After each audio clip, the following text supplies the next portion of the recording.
Hello Global Family, maraming pong salamat for tuning in sa aming YouTube channel. I believe na ang YouTube channel na ito ay nagsisilbing malaking pagpapala po sa inyong buhay as we continue to share the Word of God sa bawat isa sa atin. Right now, we are going to witness a message which I believe is going to transform your life. Naniniwala po kasi ako na ang salita ng Panginoon is not just informational but transformational. So fasten your seatbelt. Ihanda nyo na po ang inyong mga sarili. Kung kayo po ay may mga notebook, may mga ballpen dyan, i-ready nyo na rin po because I believe that this word is going to change your perspective and the way you see the Lord. So right now, we are going to watch this message and I hope that God is going to bless you. Tanong mo katabi mo, ready ka na ba to receive the Word of God today? By the way, kung hindi nyo pa po na-share ang experience na ito, might as well i-click nyo na po ang share button para mas marami pang tao ang kausapin at katagpuin ng Panginoon. Even tayo na nasa in-person, if you can, kung may data po kayo, i-share nyo na po yung ating live stream, Facebook or YouTube, kasi hindi natin alam kung sino ang pwedeng maabot ng mga share na ito. Kanina nga may kausap ako kanina after ng 9 a.m. Sabi niya, alam mo, Pastora, nakita ko lang yung Facebook live ninyo dahil nag-up lang siya sa newsfeed ko. Hindi ko naman siya sino-search, basta nag-up lang siya. And I realized siguro dahil yung sa pag-share ng marami sa atin, amen. Tingnan niyo yung nagagawa ng pag-share. And nasa Japan siya naka-base. And naging start yun na makabalik ulit yung fire na at yung faith niya sa Panginoon. Ginamit yung share na yon.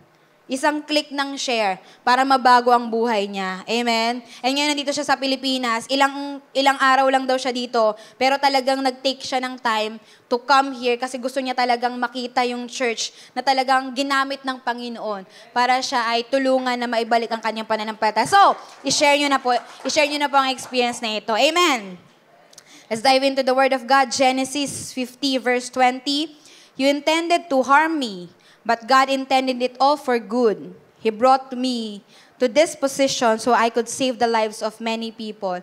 Lord, ang dalangin namin, Panginoon, Ikaw ang kumausap sa amin. Buksan mo ang aming puso. Buksan mo ang aming mga isipan. Buksan mo ang aming mga tenga, Panginoon, na marinig namin ang nais mong sabihin sa amin. Lahat po, Lord God, ng spirito ni Satan, Panginoon, na tanggihan, i-resist ang iyong mga salita, ay nilalagay namin sa iyong panan. And we declare your presence to be sovereign in this place, Lord God, in the mighty name of Jesus. In Jesus' name, amen, amen. This afternoon, I want to share a word entitled, Dealing with Hurts We Don't Deserve.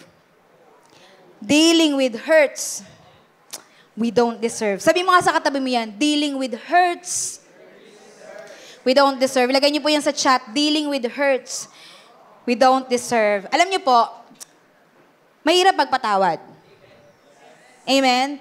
Kahit ako mismo, pastor, leader ng simbahan, matagal ng Kristiyano, can testify and will testify na mahirap po talagang magpatawad.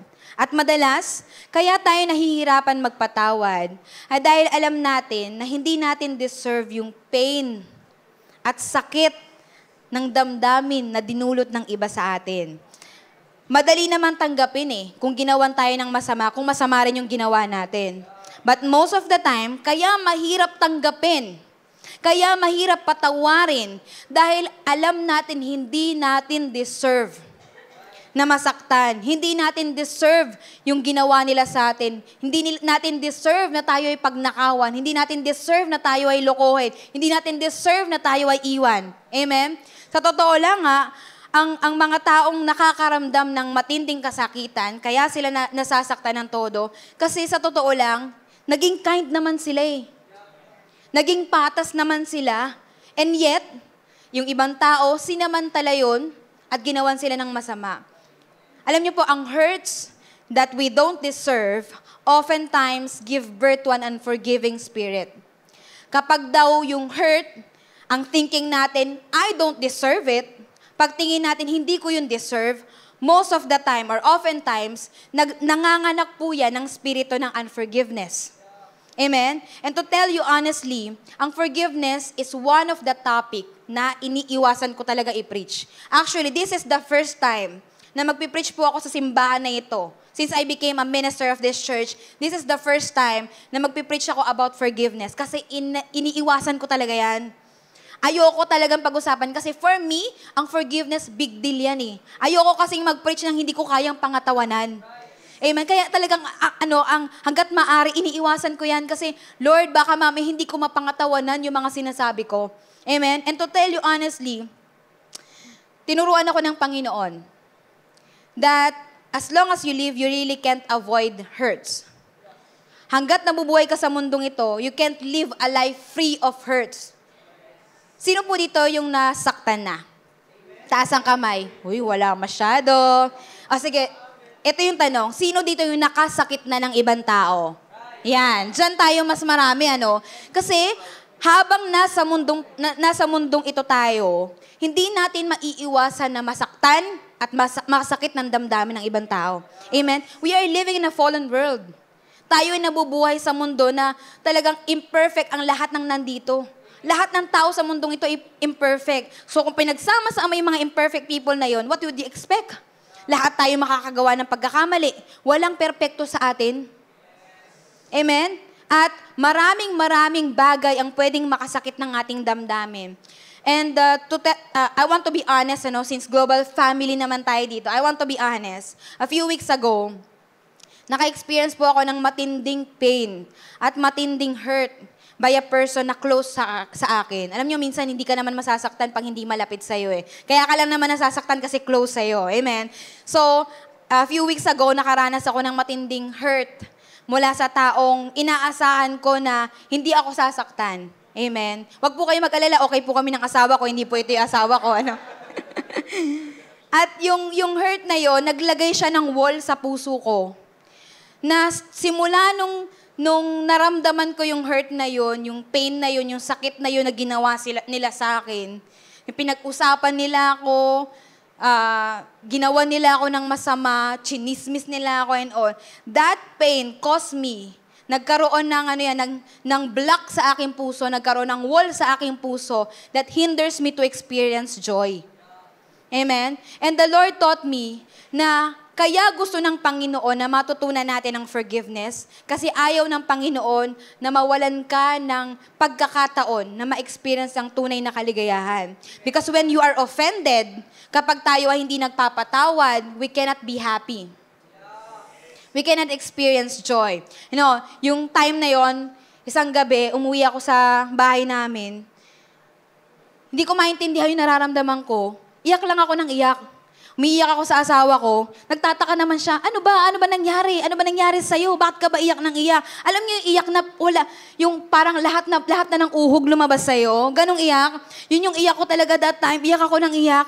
Kasi parang pakiramdam, ang sakit-sakit ng damdamin ko. Parang pakiramdam ko, I don't deserve it. Hindi ko deserve yun. Naging mabuti naman ako sa kanila. Wala naman akong ginawang masama sa kanila. Bakit nila ito ginagawa sa akin? Iyak ako ng iyak. Naranasan nyo na iyak ka ng iyak, wala ka ng salitang masabi. Iyak ka nilang ng iyak. That time, iyak lang ako ng iyak. And then, sabi ko ng asawa ko, bakit ka ba umiiyak? Ano bang nangyayari sa'yo? Hindi ko ma-explain yung nararamdaman ko. Basta all I know, I am offended. All I know, nasaktan ako. And all I know, hindi ako masaya that time.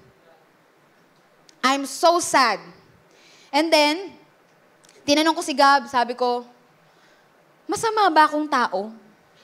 Di ba natatanong din natin yan? Kapag nakaka-experience tayo na sinasaktan tayo ng tao, tatanong natin, masama ba akong tao?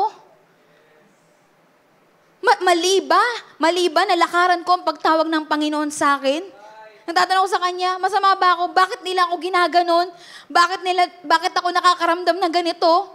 Kristiyano na ako Pastor na nga ako Bakit ako nakakaramdam na I am offended? Ang sabi ko kay Gab, I don't deserve it. I feel so sad, I feel so bad, I don't deserve it. And then, I hear God spoke to me through my husband. Sabi niya, hindi ka masamang tao, ginagawa mo lang yung tama, kaya si Satan gumagawa din ng paraan para dayain ka kasi alam ni Satan, kapag nadaya ka niya, hihinto ka na gawin ang pagtawag ng Panginoon sa'yo. And then I realize, yun na mismo ang ginagawa ni Satan sa ating mga Kristiyano. Nilalagyan niya tayo ng lies, nilalagyan niya tayo ng mga kasinungalingan. Yung hurt, pinalalaki ni Satan sa puso natin. Yung hurt, gusto ni Satan na kimkimin mo sa puso mo para huminto ka. na lakaran ng pagtawag ng Panginoon. You know what? When you are offended, kapag ikaw ay nasaktan, especially kapag nasa church din, kapag Christian din ang nakasakit sa'yo, doble yung pain. Why? Why? Bakit doble yung pain? Alam mo na dapat yung tama at mali eh. Right? Pero, hindi ba natin na-realize na, oo, nakasakit sila maybe sa atin, pero tayo din naman ay nakakagawa ng mali. Hindi nga lang minsan na ma-magnify, pero lahat tayo nakakagawa ng mali. We make mistakes. It's impossible na hindi ka makagawa ng mali kasi nasa mundo ka pa. Kapag hindi ka na nakakagawa ng mali, kapatid, tingnan mo, baka nasa langit ka na. Nauna ka ng punuin ng langit. Amen? As long as you live, hurt is unavoidable. Hanggat nabubuhay ka sa mundong ito, hindi natin maiiwasan na tayo ay masaktan. Amen? Sino po dito nga ulit yung nakasakit na? Nakasakit na ng tao? Halos lahat tayo, no? Grabe po kung hindi pa po kayo nakakasakit ng tao, i-bless niyo po ako. Idol ko po kayo. Amen? Lahat tayo nakasakit na ng tao eh. Amen? Nasasabihin naman, yes, pastora, ako po yan. Nasaktan ako, nakasakit ako ng tao. Yes, because we are living in a fallen world. We are all imperfect. That is why we should never stop forgiving people. Kaya nga daw po dapat, hindi tayo humihintong patawarin ang mga taong nakakasakit sa atin. Because as long as we live, no matter what your life status is, no matter how spiritually well you are, kahit gaano ka ka-close kay Lord, tingin mo, ang offenses, hindi mo maiiwasan. Ang hurt, unavoidable. Amen? Even nga si Lord nagagalit siya. Diba? Si Lord, galit siya sa kasalanan. Galit siya sa unrighteousness. Amen? Pero, si Lord, nagagalit siya, pero hindi siya nagkakasala. Kasi, hindi naman po mali na magalit eh. Normal naman po na maramdaman natin yun, kasi tao tayo. Amen? Si Jesus, nung pumunta siya dito sa earth, nagkatawan tao siya, Diyos siya na nagkatawan tao, nakaramdam din siya ng galit. Nakaramdam din siya ng sakit. Why? It is normal na tayo ay masaktan. Pero ang mali, kapag kinimkim mo yung galit, kapag hinayaan mong hindi madil yung mga hurts na ating nararamdaman, alam nyo, likas po, lalo sa ating mga Pilipino, mapagpasensya tayo. Amen? Kapag nakagawa sa atin isang beses, okay lang. Okay, it's okay. Pag 2 beses, dumadalawa ka na, pero okay lang.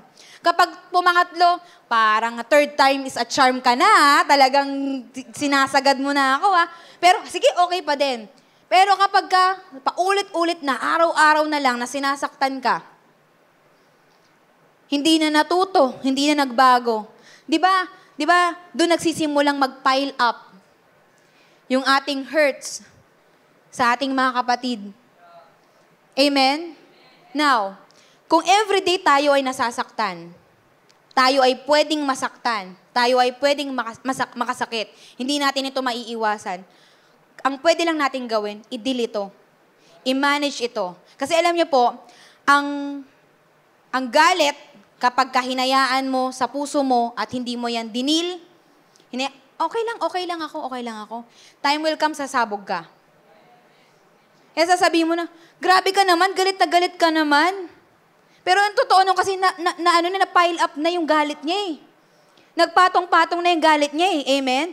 And as Christians, forgiveness is a choice. Pwede mong piliin kung magpapatawad ka ngayon o bukas pa. Forgiveness is a choice kung kailan, but it is not optional. Amen? Pwede mong sabihin, ngayon magpapatawad na ako, or bukas magpapatawad na ako. Pero hindi mo pwedeng sabihin na hindi ako magpapatawad. Because forgiveness is not optional. Bilang mga Kristyano, bakit ang Panginoon hindi nagdalawang isip nung patawarin tayo? Now, ang sasabihin nyo naman sa akin, Pastor Alin, si Lord yun Hindi naman ako si Lord. Right? Pero di ba, kung naramdaman mo yung forgiveness, kung naranasan mo yung grace, kung naranasan mo yung love, why not extend it to others as well? Bakit hindi mo yun extend din sa iba? Amen? Bilang Kristiyanong pinatawad ng Diyos, we must learn to forgive as well. Dahil tayo pinatawad ng Panginoon, kaya rin nating magpatawad. Si Lord, meron siyang right para magalit sa atin.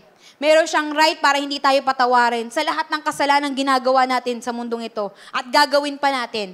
Right?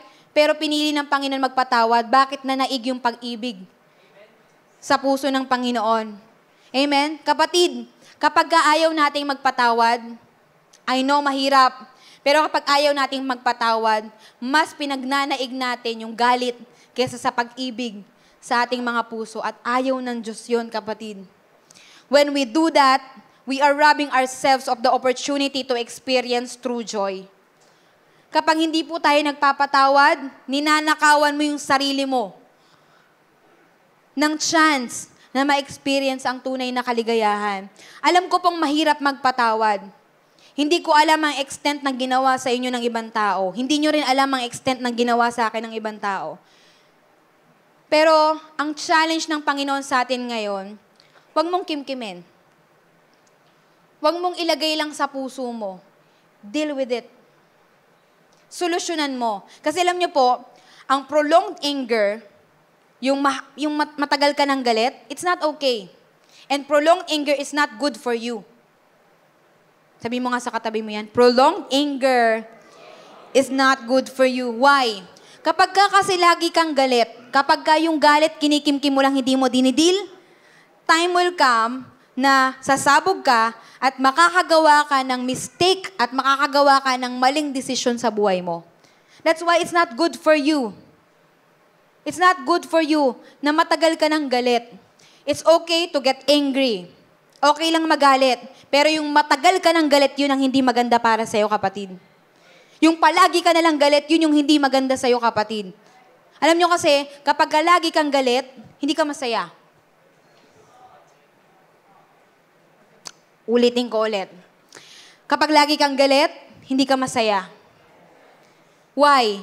Why? Hindi pwede na may galit sa puso mo at may joy sa puso mo. Hindi yan pwede magsama. Isa lang ang pwede nasa puso mo. It's either galit or joy. Mamili ka. Now, Pastora Len, nasasabi mo lang yan. Kasi madali lang yung ginawa sa'yo, simple lang yung ginawa sa'yo eh. Sa akin, mabigat yung ginawa sa akin eh. Amen? Pero itong sasabihin ko sa inyo, yes, pwedeng mahirap, pwedeng masakit, pwedeng hindi katanggap-tanggap yung ginawa nila sa'yo. Pero may Diyos na nariyan, handang magbigay sa'yo ng kalayaan. Release forgiveness now. Amen? Alam niyo po, God wants us to be a better Christians and not bitter Christian. Kasi alam niyo yung prolonged anger, nagre-resulta po yan sa bitterness. Sige, sino po ito yung bitter? Taas kamay. Oh, di ba? Wala. Wala nga amin yan. Kasi ayaw natin bitter. Hindi ako bitter. Di ba? Pag sinasabi, bitter ka, hindi ako bitter, ha? Pag sinabi na, okay na ba kayo? Okay lang kami. Walang galit. Oh, it's fine, okay lang. Pero alam nyo pa, pag prolonged anger, kapag matagal ka ng galit, ibig sabihin, kapag hindi ka nakakapag-release ng forgiveness, kapag hindi ka nakakapag-release ng kapatawaran sa kung sino man, mahal mo man sa buhay o stranger o ibang tao, kapag laging kinikimkim mo yung galit, you become bitter. Magiging bitter ka. At ang bitterness is a product of refusal to forgiveness. Kayon, pag tinanong ko, sino dito gusto maging bitter? Ayaw. Amen? Pero pag tinanong dito, sino dito gusto magpatawad? Ayaw din. Amen?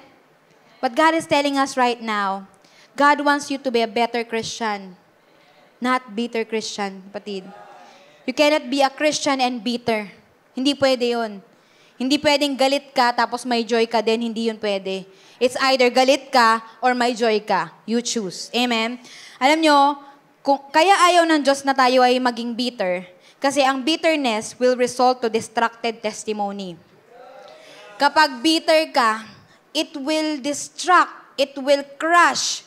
Sisirain niya ng iyong testimony, kapatid. Kaya pala ang Diyos, lagi niya tayong pinapaalalahanan, huwag kang maging bitter, huwag kang magkimkim ng sama ng loob, huwag kang magtanim ng sama ng loob. Bakit? Gagamitin ni Satan yan para i-distract ang testimony mo, para sirain ang testimony mo, para sirain ang buhay mo. Sasabihin mo, Pastora, simple lang naman, hindi na nga kami nag-uusap. Okay na. Hindi na kami nag-uusap. Okay na yon, kahit masama yung ginawa niya sa akin, okay na yun, hindi na kami nag-uusap. Pero kapatid, di ba, nawawalan ka ng joy. Hindi ka makakapunta dun sa lugar na nandun siya.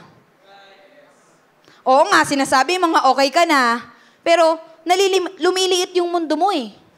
Kapag galit ka, lumiliit ang mundo. Di ba nyari sa mag-asawa, pagkagalit kayo, yung isa nasa kusina, yung isa nasa kwarto, hindi kayo pwedeng magsama sa isang lugar. Right? Ganun yun eh. Kapag galit ka, pag may anger, pag may galit na spirito na nagre-reign sa inyong kalagitnaan, hindi kayo pwedeng magsama. Alam nyo, sa totoo lang, kapag kunyari ang mag-asawa galit, di ba, ang daming oras na nasasayang. Na imbes na dapat ini-enjoy niyo yung moment, ini-enjoy niyo yung oras na magkasama kayo. Hindi natin na-enjoy kasi galit ako. Right. Now, Ate Len, Pastor Len, it's easier said than done. Madali kasing sabihin eh. Parang nakakatawa lang sabihin eh. But in reality, ang forgiveness, it's a matter of your heart. Ang forgiveness, hindi yan sa bibig lang natin maibibigay. It's a matter of your heart. Willing ba talaga ang puso mo? Kasi alam nyo kapatid, kapag nirelease mo ang forgiveness, kapag pinatawad mo sila kahit hindi sila humingi ng tawad, kahit hindi nga nila alam na nagkasala sila sa'yo, pag pinatawad mo sila, hindi silang nagbe-benefit, ikaw ang nagbe-benefit. When you forgive. Kasi bakit? Lumalaya ka. Lumalaya ang puso mo. Amen? Ayaw ng Panginoon na mahadlangan ka ng galit sa puso mo, kapatid. Amen? Tend to your neighbor. Sabihin mo sa kanya, be better, not bitter. Sa kabila din, be better, not bitter. Lagay nyo rin po yan sa chat. Be better and not bitter. And today, we will study a story in the Bible of forgiveness. This is the story of Joseph, the dreamer.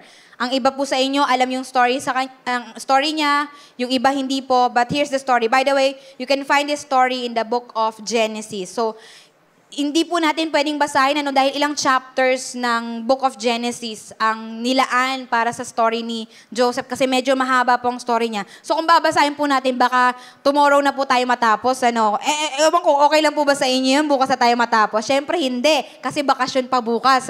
So ikukwento ko na lang po sa inyo. Si Joseph po ay anak ni Jacob at ni Rachel. Actually, evident ito sa Bible, sinabi ito sa Bible na si Joseph ay favorite son. Paborito siyang anak ni Jacob dahil si Joseph ay unang anak ni Jacob sa kanyang asawang si Rachel. So, some of you know the story, si Jacob, ang tagal niyang inantay si Rachel. Nagtrabaho siya, nagantay siya ng many years para mapangasawa niya si Rachel. And nung naging mag-asawa na sila ni Rachel, finally nakuha niya na si Rachel, nagkaroon sila ng anak kasi Joseph yung naging anak nila. That is why kahit hindi panganay si Joseph, siya ang favorite ng kanyang nanay at tatay. So dahil si Joseph, half brother lang ng kanyang mga kapatid, so yung mga kapatid niya, naiinggit sa kanya. Bakit? Hindi naman siya ang panganay, pero siya laging pinagkakatiwalaan ng kanyang tatay. Ang sabi ng Bible, laging may favor na nakikita si Jacob para kay Joseph. Pinagagawan pa ni Jacob ng damit, ng tunig, si Joseph. At dahil nakikita yun ng mga kapatid niya, nagseselo sila ngayon. Amen? We live in a world na talagang, evident naman yung favoritism. So alam natin, some of us can relate to that. Amen? And alam naman natin, ang mga magulang, ayaw naman talaga natin magkaroon ng favoritism. Right? Pero in reality, talagang meron talagang lalabas. So si Joseph, favorite siya ng kanyang mga magulang. At ang nangyari, nakikita din ng kanyang mga kapatid na gifted si Joseph. May gift siya ng interpretation ng dreams. At nakikita nila na may potential talaga si Joseph. Malaki ang potential ni Joseph. That is why nagkakaroon sila ng envy. Sa kanilang puso, nagkakaroon sila ng inggit. At yung inggit nila, nagre-result na to galit kay Joseph. And then one day, dahil Joseph the dreamer nga, na naginip si Joseph. Yung panaginip niya, kinuwento niya sa kanyang pamilya. So, ang naging resulta, hindi nagustuhan ng pamilya niya, even ng mga magulang niya, hindi nila nagustuhan yung panaginip ni Joseph. Dahil yung pinaka-pinupunto nung panaginip ni Joseph ay kayong lahat, sabi niya, parang ganon, kayong lahat, nanay ko, tatay ko, mga kapatid ko, kahit mas matanda kayo sa akin, you will bow down to me. Na magsasubmit kayo sa akin. So, syempre ngayon, yung mga kapatid niya, galit na nga sila, naiinggit na nga sila, dinagdagan mo pa ng ganong panaginip. At talagang lalong nagpuyos yung galit nila sa kanilang kapatid na nagresulta na yung kanyang mga kapatid nagplano na patayin siya. Imagine, yung pinagdalahan ng galit nila kay Joseph. Dumating sila sa punto na kahit sarili nilang kapatid, kahit kadugo nila, handa silang patayin. Alam nyo, marami pong Kristiyano ang nadadaya ni Satan sa bagay na ito. Na kahit nakamag-anak natin, kahit mahal natin sa buhay, kaya nating patayin. Hindi man physically, pero kaya nating patayin sa isip natin. Patay ka na sa isip ko, wala ka na sa isip ko. Dahil sa galit. Napakalayo ng pinagdalahan ng galit ng mga kapatid ni Joseph sa kanila. To the point na pinagplanuhan nila na patayin siya. And to be honest, talagang nagkaroon na ng action na patayin nila si Joseph. Pero yung isa sa kanya mga kapatid, naisip niya, teka lang, imbis na patayin natin si Joseph, ibenta na lang natin siya. Kasi pag pinatay natin siya, wala tayong profit doon. Wala man lang tayong makukuha doon. So, ang gawin natin, ibenta natin siya sa mga dayuhan para man lang meron tayong profit. How selfish. Right? Pinag-isipan mo na nga patayin. Ang gusto mo pa, pagsamantalahan yung kapatid mo. So, ang ginawa nila, nagsang-ayon naman yung mga kapatid niya, binenta nila sa foreigner. Sa mga Ishmaelites, si Joseph. Naranasan niyo na po ba yung ganon sitwasyon? Wala kang ginagawang masama. You're just loving your family. Minamahal mo lang naman siya. Pero niloko ka pa din. Binigay mo naman ang lahat. Pero pinagpalit ka pa din. Naging mabuti ka namang bata pero iniwan ka pa rin ng tatay mo. Iniwan ka pa rin ng nanay mo. Imagine, yung situation ni Joseph, wala siyang kamalay-malay, wala siyang ginawang masama. And yet, they hurt him. Wala kang ginagawang masama, and yet, they hurt you. After that, pinalabas nila kay Jacob na patay na yung kanyang anak. Devastated si Jacob nung marinig niya yung news. Ang ginawa nila, yung tunic ni Joseph, nilagyan nila ng dugo ng mga hayop at sinabi nila sa tatay nila na nilapa kasi siya ng mga mababangis na hayop. Kaya siya namatay. And si Joseph, dahil binenta siya sa foreign, naging slave siya, naging alipin siya sa Egypt, from being the father's favorite to being slave. Imagine yung yung plot twist ng buhay ni Joseph, na wala kang kamalay-malay, wala kang ginagawang masama, nagiging mabuti ka lang, biglang all of a sudden, mapupunta ka sa lowest point of your life. Naranasan niyo po yun? Na wala ka namang ginagawang masama, nagiging mabuting tao ka naman, nagsisimba ka lang naman, and yet nagagalit sila sa'yo. And yet sinasaktan ka nila. Amen? And si Joseph, naging slave siya sa Egypt. Kung ako si Joseph, siguro iyak ako kay Lord. Lord, bakit? Bakit ito nangyari sa akin? Kaya nga ako favorite ng tatay ko kasi mabait akong anak eh. Mahal ko naman yung pamilya ko eh.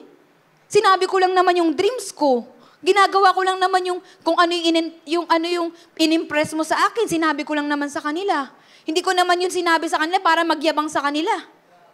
Hindi ko naman yung ginagawa para magyabang.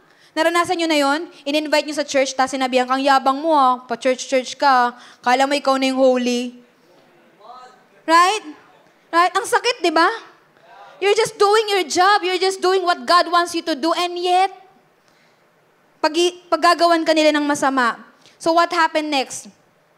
Si Joseph naging slave sa Egypt. But look at this. In chapter 39, verse 2 to 4.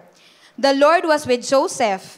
Habang slave si Joseph sa Egypt, look at this. The Lord was with Joseph, and he was a successful man, and he was in the house of his master, the Egyptian. Wow! Ginawa nila ng masama si Joseph, Binenta nila si Joseph, pero ang sabi ng Bible, the Lord is with Joseph. The Lord was with Joseph, and he was a successful man. Amen? Kapatid, listen to this. Sinaktan ka nila, pinagsamantalahan ka nila, pinagnakawan ka nila, ginawan ka nila ng masama, but the Lord is with you. You don't have to be afraid. Ang Panginoon ay kasama mo. At kapag kasama mo ang Panginoon, kahit anong gawin nilang masama sa iyo, hindi ka tatablan yan. Why? The Lord is with you. The Lord was with Joseph, and he was a successful man. At ang nangyari, nagustuhan ng mga Egyptian yung performance niya. He found favor sa mga foreigners, doon sa mga hindi niya kamag-anak, doon sa mga hindi niya kakilala. Alam niyo, magaling pa rin ang Diyos, no? Kahit ginawa nila ng masama si Joseph, kahit sinaktan nila si Joseph, kahit naging unfair sila kay Joseph, kahit hindi deserve ni Joseph, yung ginawa nila, kakampay pa rin ni Joseph ang Panginoon. Kapatid, gawan ka man nila ng masama, saktan ka man nila, maging unfair man sila sa'yo, hindi mo man deserve ang ginawa nila sa'yo, rest assured, pagkasama mo ang Diyos, pagkakampi mo ang Diyos, siya ang magpapala sa'yo. Siya ang magpapala sa'yo. Amen? At sa totoo lang, napakasakit isipin eh. Kaya minsan malalim yung sugat, kaya minsan mahirap magpatawad, kasi kung sino pa yung malapit sa'yo, kung sino pa yung dapat na kadugo mo, yun pa yung hindi makaka-appreciate sa'yo. Amen? Kung sino pa yung foreigner, kung sino pa yung hindi mo kaano-ano, kung sino pa hindi malapit sa'yo, yun pa yung makakakita ng potential mo. Yun pa yung makakapagsabi sa'yo ng magagandang bagay. Yun pa magbibigay sa'yo ng pagpapala. But take a look at this. Though, hindi mga kapatid ni Joseph ang naging fair sa kanya, though foreigner ang naging fair sa kanya, hindi yun trabaho, hindi yun gawa ng mga foreigner, gawa yun ng Diyos. Ganon kumilos ang Diyos, kapatid, na kahit nasa sitwasyon ka na parang imposible, kasi hindi ko naman sila kamag-anak, hindi ko naman sila kaano-ano, kapag nasa iyo ang Panginoon, kapag kakampi mo ang Panginoon, siya rin ang magpapala sa iyo. Amen? Masakit man, na kung sino pa yung mga inaasahan mo, yun pa yung mananakit sa'yo. Kung sino pa yung mga hindi mo ina-expect, sila pa yung magko-comfort sa'yo. Sila pa yung magiging kakampi mo. Kasi alam nyo, kaya nga dapat hindi tayo magdepende sa tao eh. We shouldn't depend on people. Why? Kasi people will fail us. People will hurt us. And people will make us suffer. But not God. People will fail us. People will hurt us. People will make us suffer. But not God. Hindi ang Diyos. Sa Diyos lang dapat ang tingin. Huwag kang dumepende sa tao kasi pag dumepende ka sa tao, He will fail you. They will fail you. Ang Diyos lang ang kayang gumawa ng miraculous things in our lives. Now, ano yung way ni Joseph? Kung paano niya dinil yung hurt na hindi naman niya deserve. Si Joseph, hindi siya nag-focus sa galit. Hindi siya nag-focus sa sakit. Hindi siya nag-focus dun sa unfairness nung nangyayari sa kanya. He focused his attention on the purpose why God allowed it to happen. Kapatid, huwag kang magmukmuk sa sulok. Nasaktan ka, oo. Hindi natin ini-invalidate ang feelings mo. Kasi ako din nasasaktan eh. Amen? Hindi natin ini-invalidate yan. Nasaktan ka, nahirapan ka, ginawan ka nila ng masama. Pero ang gustong ipaalala ng Panginoon sa atin, kung paano madidil ang hurt na yan, stop focusing on the hurt. Alam niyo, one time, si Kumi, yung baby po namin, 1-year-old na siya ngayon. One time, syempre baby, at medyo malikot na talaga siya ngayon. Actually, sobrang likot niya ngayon. Di ko nga rin alam, babae, pero sobrang likot niya ngayon. And then, one time, dahil sa kalikutan po niya, nauntog siya sa pader. Tapos yung pagkakauntog niya talagang, ang lakas talagang parang magigiba yung pader namin. Sobrang lakas ng pagkakauntog niya. Hindi ko ginusto. Hindi niya rin naman ginusto, for sure. Pero, nauntog siya sa pader. At alam nyo, ang normal na response natin kapag ano, syempre, di ba, mag-aalala ka. Sabi ko nga, kung nandun yung mga lola niya, panigurado, ay, naku yung bata. Right? Siguro kung nandun yung mga tita niya, talagang sigurado mag-aalala. Kung nandun siguro yung tatay niya, siguradong mag-aalala eh. Right? And ako din, bilang nanay, syempre, sobrang alala ko. Parang gusto kong awayin yung ball. Bakit mo kasi ba't inuntog mo yung anak ko? Right. Pero that time, nung nauntog siya, imbes na mag-react ako, imbes na mag-focus ako dun sa nasaktan siya, ang ginawa ko po, kasi napanood ko to sa TikTok eh, ganito daw ang gagawin eh. Ang ginawa ko po, nanahimik lang ako. She was looking at me, yung ano yung response ko, kung ano yung reaction ko. Kasi di ba, ganun yung mga bata eh. Hindi pa naman nila ma-identify yung masakit sa hindi eh. So, ang ginawa niya, tumingin siya sa akin. Siguro, kung inano ko siya, kung inakap ko agad siya, kung kinarga ko agad siya, malamang umiyak lalo yun eh. Kasi na-testing ko na siya ng ganun eh, kahit di naman talaga siya nauntog, iiyak siya pag sinabi mo, ano eh, na nauntog siya eh. Right? So, siguro kung ganun yung naging reaction ko, baka umiyak siya ng todo-todo. Pero ang ginawa ko, poker face. Walang reaction. Kahit sa sa mata ko talaga nangingilid na yung luha eh. Awang-awa ako sa bata eh. Pero ang ginawa ko ng poker face lang ako. And then alam niyo, nagulat ako. Kasi dahil nakatingin siya sa akin, dahil ano lang ako eh, wala akong reaksyon. Nakatingin lang ako sa kanya. Hindi ako nag-aawa sa kanya, wala siyang ibang response na nakuha sa akin. Alam niyo yung ginawa niya? She smiled at me. Nagulat ako kasi imbes na umiyak siya, ngumiti pa siya sa akin. Kapatid, if you want to deal your hurt, stop focusing on the hurt. Kung gusto mo ma-deal ang hurt mo, huwag ka mag-focus sa hurt. Oo, masakit. Nauntog eh. Oo, masakit. Chinismis ka eh. Oo, masakit. Pinagnakawan ka eh. Oo, masakit. Pinagsamantalahan ka eh. Pero kapatid, stop focusing on the hurt. Kasi alam nyo, kapag nag-focus ka sa hurt, nananakawan ka ng chance maging maligaya. Yung bata, dahil wala akong reaksyon, hindi ako nag-focus dun sa hurt niya, anong nangyari? Masaya naman siya. Hindi ko alam kung hindi naman nagkabukol, thank God. Pero masaya naman siya. Amen? Just like that, if you want to deal your hurts, kung gusto mong ma-deal yung hurts mo, stop focusing on the hurt. Oo, masakit kapatid. Hindi ko yan binibilitel, hindi ko yan minamaliit. Masakit talaga. Pero ang sinasabi ng Panginoon sa atin, kung gusto mo na umusad, kung gusto mo maging maligaya, stop focusing on the hurt. Amen. Hindi ko po sinasabi na magpanggap tayo. Hindi ko sinasabi magpanggap ka na hindi ka nasasaktan at maging bato ka at maging martir ka, hindi yan ang sinasabi ko. Pero ang sinasabi ko lang din, kapag nasaktan tayo, iyak mo. Panasaktan ka, ilabas mo, hinanakit mo. Pumunta ka dun sa bundok, isigaw mo, ayoko na! Ang sakit-sakit na!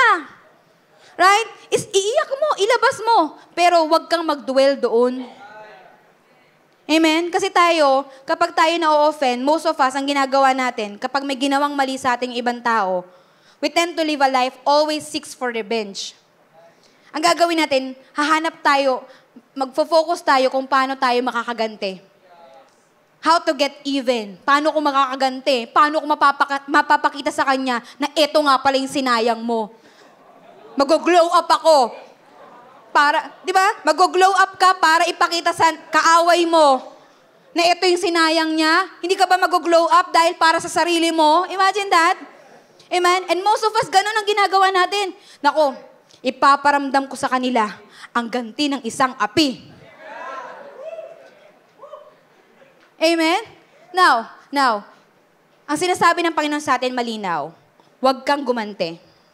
Kasi bakit? Ang Diyos ang gaganti para sa iyo, kapatid. At alam niyo, na-realize ko sa dami ng beses na na-offend din ako at na-hurt ako, kapag ang Diyos ang gumante, sweet victory. Eh, totoo. Ang tamis talaga ng tagumpay kapag ang Diyos ang gumante. Bakit?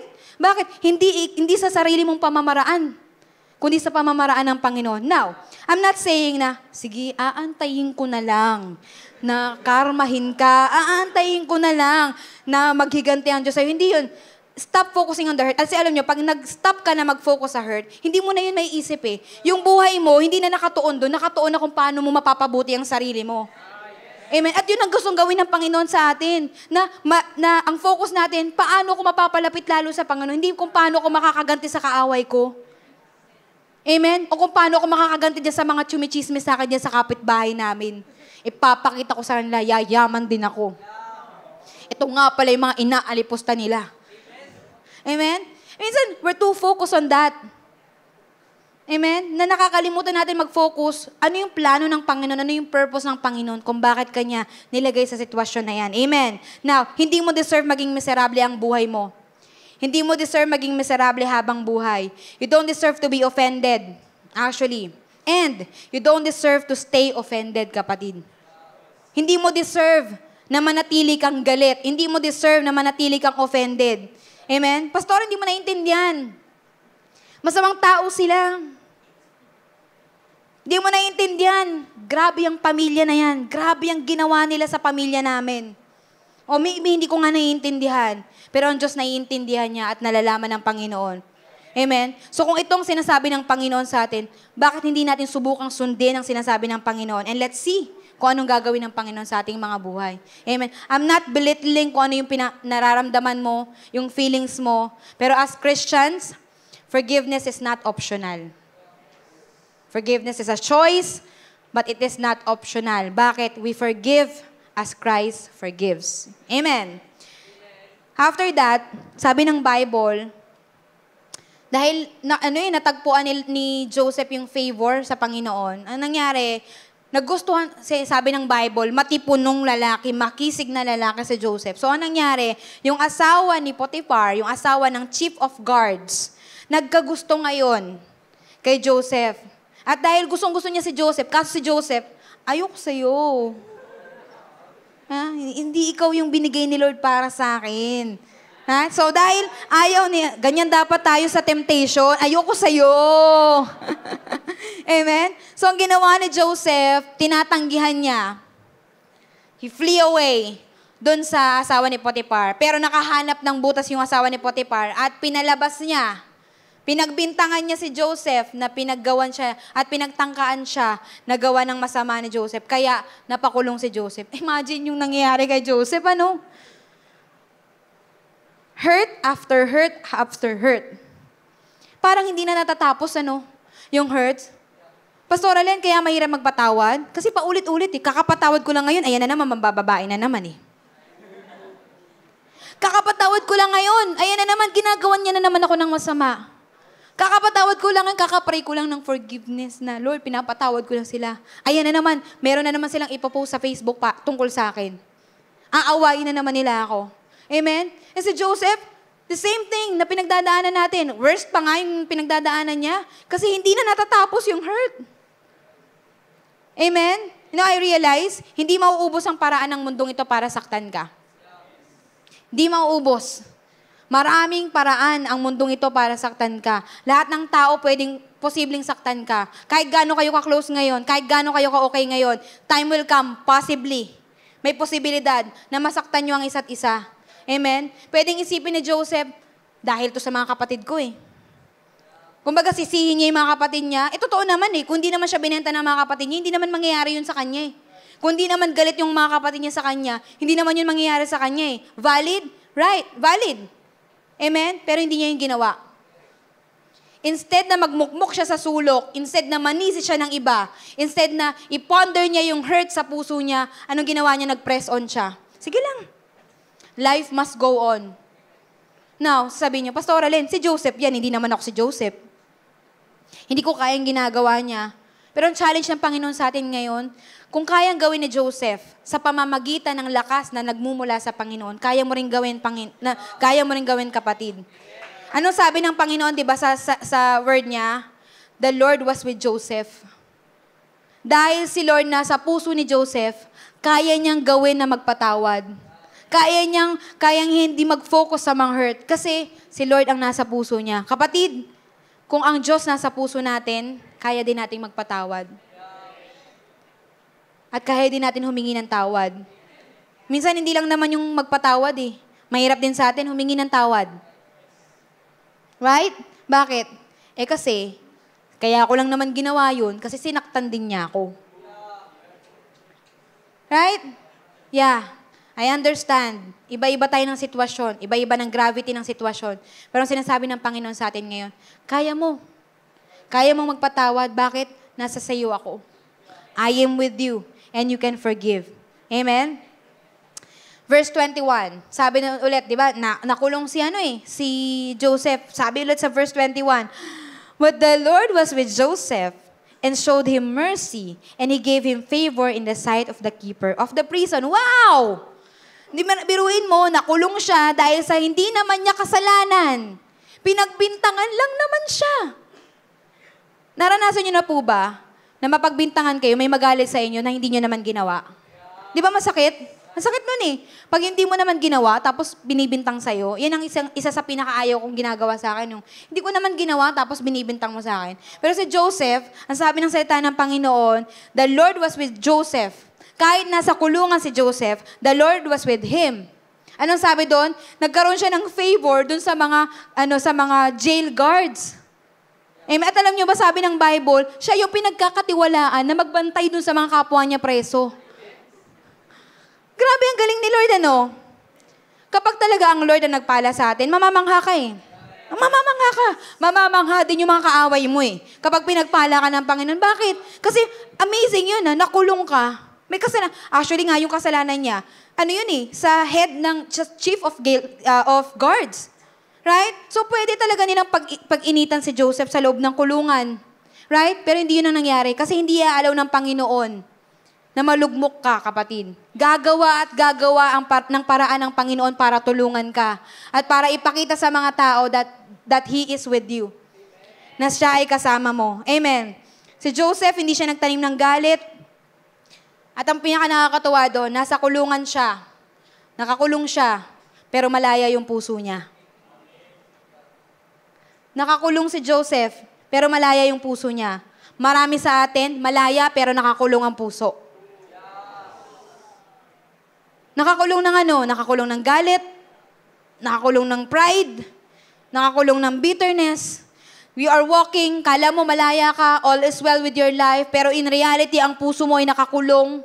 Bondage of sin, bondage of anger, amen, bondage of bitterness, and the Lord is telling us right now, gusto ng Panginoon na makalaya ka, kapatid.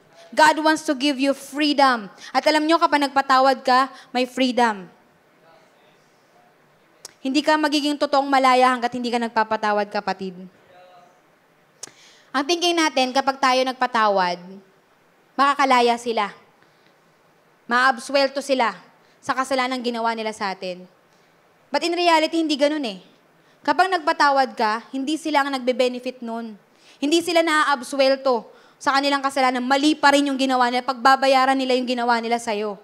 Right? Pero nangyayari kapag tayo nagpapatawad, nakakalaya yung puso mo at nagiging masaya ka. Kagaya ng sinabi ko kanina, hindi pwedeng galit at kaligayahan ang manaig sa puso natin. Isa lang.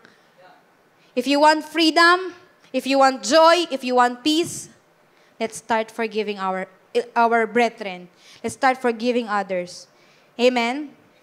After that, because of God's favor and provision kay Joseph, dumating yung araw na nakalabas siya ng kulungan.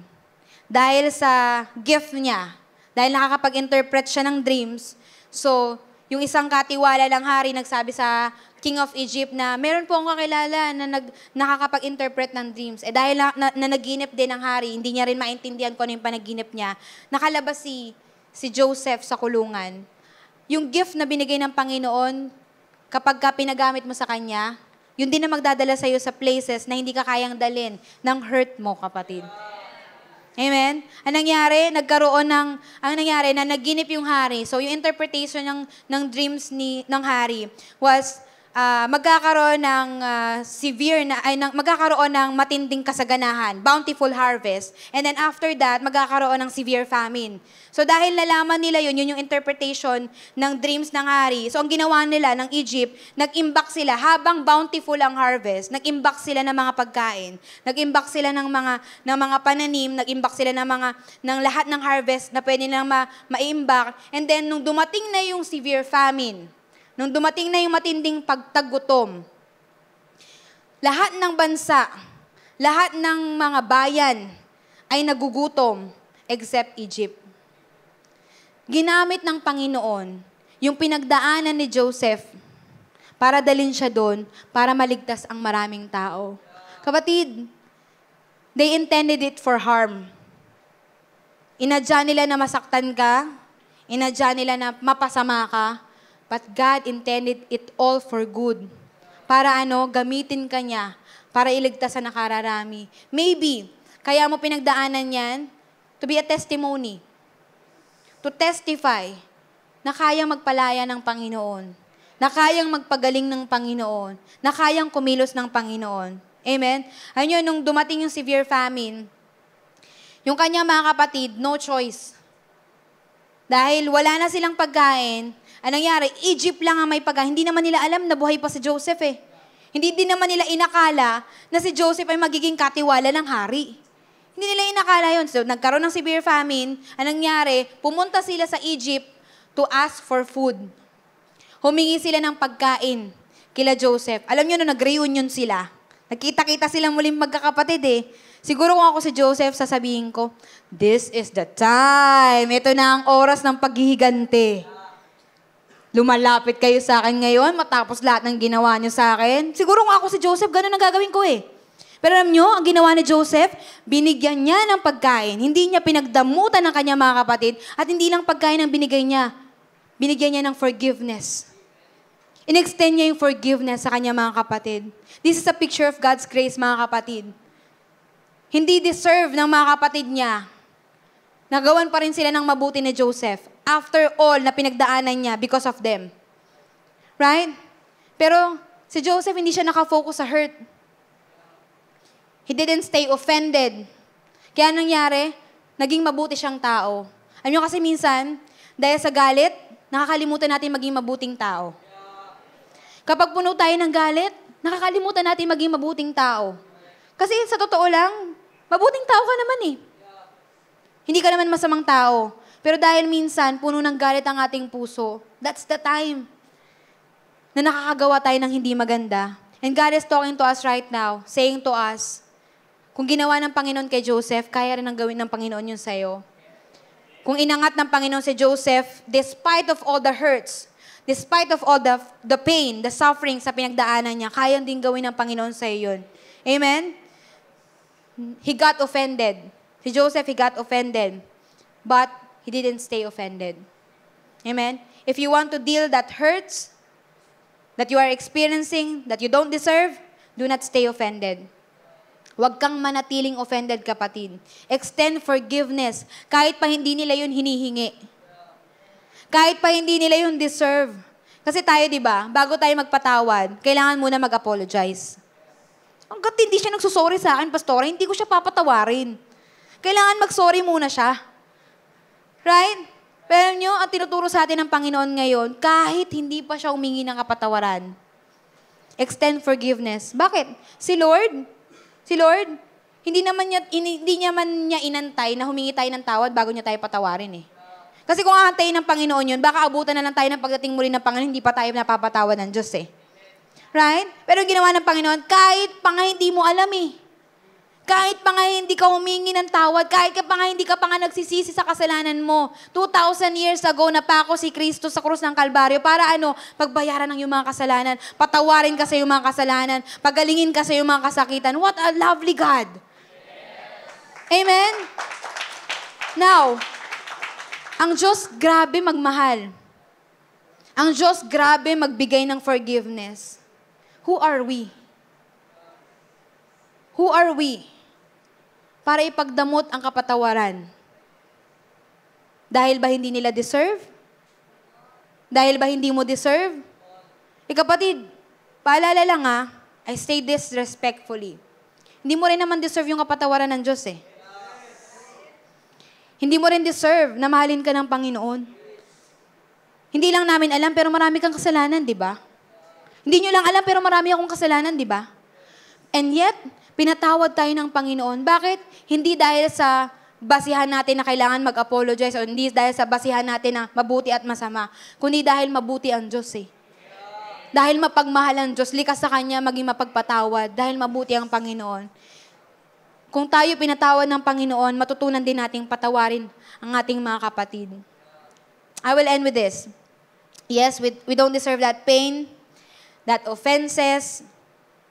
Hindi natin deserve na pagsamantalahan tayo. Hindi natin deserve na pagsilataan tayo ng hindi maganda. Hindi mo deserve na hindi ka mahalin ng taong mahal mo. Hindi mo deserve na mamuhay ng malungkot, kapatid. Hindi mo deserve na mamuhay na nakatinikala ka, nakatali ka. Hindi mo deserve na mamuhay na punong-puno ng puot sa puso mo. Bakit? Bakit? Kasi ang Diyos gusto kong bigyan ng kalayaan. At matatagpuan lang natin ang kalayaan kung matututo tayong magpatawad. If we release forgiveness. Amen? After nung reunion nila, after nang binigyan ni Joseph ng food, actually, talagang favor upon favor ang binigay ni Joseph sa kanyang mga kapatid. After nung reunion nila, humingi ng tawad yung kanyang mga kapatid kay Joseph.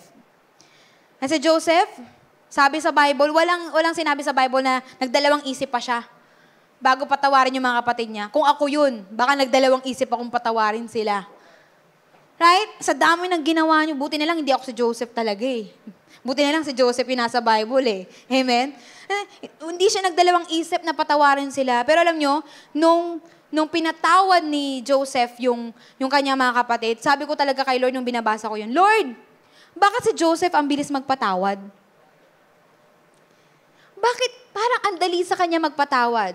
Bakit parang para sa amin ang hirap magpatawad? Bakit parang para sa aming mga tao, parang hindi basta-bastang ibibigay ang kapatawaran? Kasi Lord, ang tindi ng ginawa nila kay Joseph eh. Ang tindi ng ginawa nila sa akin eh. Grabe yung naging dulot nun sa buhay ko nang ginawa nila sa akin. Ano yun Lord, ganun-ganun na lang? Ano yun Lord, hindi man lang ako makakaganti? Ano yun, Lord? Hindi man lang sila mapaparusahan doon sa mga pagkakamaling ginawa nila sa akin? Ano yun, Lord? Ganun na lang?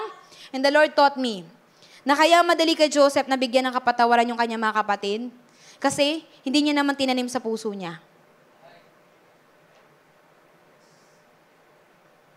Minsan, kaya mahirap sa atin magpatawad kasi patong-patong na eh. Hindi mo dinidil araw-araw yung hurts. Hindi mo dinidil araw-araw na nasaktan ka. Hindi ka nagre-release ng forgiveness araw-araw. Kasi alam nyo, sabi nga, di ba, araw-araw may posibilidad na masaktan ka. May posibilidad na makasakit ng damdamin ng mga tao sa paligid natin. Kung araw-araw ka nasasaktan, araw-araw ka din magpatawad. Kasi ang ginagawa natin, kapag maliit pa lang, okay lang yan, okay lang yan. Kapag chat lang naman eh, ng babae sa chat lang naman eh, hanggat hindi pa sila nagmimit, okay pa yun. Okay lang. Right? Ang ginagawa natin, yung mga akala nating maliliit na hurts, iniimbak lang natin sa puso natin. Hindi natin dinidil, binabaliwala lang natin. Anong nangyayari? Time will come, mahirap ka na magpatawad kasi patong-patong na. Amen? Kung gusto mo madali makapagpatawad, sabi ng Panginoon sa akin, araw-araw ka magpatawad. Kung gusto mo na hindi mag-pile up yung hurt sa puso mo, araw-araw ka magpatawad, kapatid. Now, araw-araw ka nilang masasaktan, pero araw-araw ka din magpatawad. Araw-araw pwede ka nilang gawa ng masama, pero araw-araw ka rin magpatawad. Yun ang sekreto kung paano tayo makakapagpatawad ng madali. Amen? Kasi kapag pinail up mo yan sa puso mo, inimbak mo yan, tinanim mo yan, kinimkim mo yan, gagamitin yan ni Satan para patigasin ang puso mo at hindi mo na kayang magpatawad. And God is telling us right now, kaya mo magpatawad. Kaya mong magpatawad. Kasi kaya din ng Diyos magpatawad. Kaya mong magpatawad because the Lord is with you. At dahil ang Diyos ang nasa puso mo, kaya mong magpatawad. Alam nyo, pag pinatawad natin sila, it's not for us. It's not for them. It's for us. We forgive not for them, but for you. Magpapatawad tayo hindi para sa kanila. Magpapatawad tayo para sa atin. Sabi sa Genesis 50, verse 19 to 21, after nung nangyari na yon, nung humingi ng tawad yung kanyang mga kapatid. Alam niyo, nung humingi ng tawad yung kanyang mga kapatid, in-extend niya yung kapatawaran. Alam niyo, sabi ng Bible, hindi naniniwala yung mga kapatid niya na sincere yung forgiveness na binigay niya. Grabe naman nagpatawad ka na nga, pinag-iisipan ka pa, hindi sincere yung pagpapatawad niyan. Kaplastikan niyang pagpapatawad niyan. Matindi yung ginawa sa kanya, kaplastik. Ang thinking kasi natin, kapag nagpatawad tayo ng madali, ang thinking natin, kaplastikan yan. Hindi sincere yan. Pero si Joseph, alam niyo, nung nalaman niya na ang inaakala ng mga kapatid niya, hindi siya sincere, nasaktan siya eh. Nasaktan na naman si Joseph. Hindi na natapos yung hurt, Right? Now after that, sabi ng kanyang mga kapatid, hindi sincere yan. Ito yung response ni Joseph. But Joseph replied, "Do not be afraid of me. I am God. Am I God that I can punish you? Ako ba ang Diyos na kailangan ko yung parusahan? You intended to harm me, but God intended it all for good. He brought me to this position so I could save the lives of many people. No, do not be afraid. I will continue to take care of you and your children." So he reassured them by speaking kindly to them. Sabi ni Joseph, hindi naman ako Diyos eh.